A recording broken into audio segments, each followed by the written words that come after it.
What are the endgame principles for converting an advantage? Imagine you have a small lead in material or position, and now it's time to turn that into a win. That's what endgame principles are all about.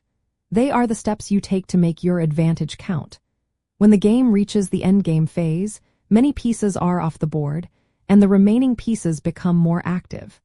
Your goal is to activate your king early because it turns into a powerful piece in this stage. Moving your king toward the center helps support your pawns and restricts your opponent's options. Next, look to simplify the position by trading pieces when you are ahead.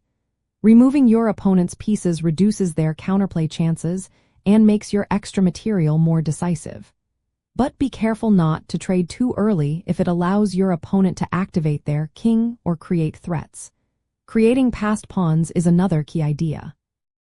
These pawns have no opposing pawns blocking their path to promotion. Advancing past pawns puts pressure on your opponent and can lead to a winning pawn race. Always support your passed pawns with your king and other pieces. Using opposition and zugzwang is also vital. Opposition means forcing your opponent's king into a less favorable spot, while zugzwang is when every move they make worsens their position.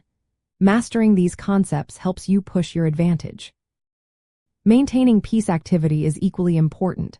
Your rook, bishop, or knight should control open lines, cut off the enemy king, or attack weak pawns. Active pieces are more effective than passive ones. Precise calculation is essential in the endgame because small mistakes can cost the game. Always think several moves ahead, especially in pawn races or complex positions, to avoid stalemate traps or losing tactics. Be cautious about stalemate situations where your opponent has no legal moves but is not in check. Also, watch for perpetual checks or fortress setups that can turn a winning position into a draw. Studying classic endgames from masters like Capablanca or Karpov helps recognize winning patterns.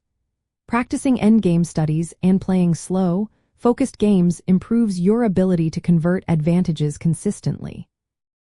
In summary, to turn an advantage into a win in the endgame, activate your king, simplify when ahead, push past pawns, use opposition and zugzwang, keep your pieces active, calculate carefully, and avoid stalemate traps. Mastering these principles makes a big difference in finishing your game strongly.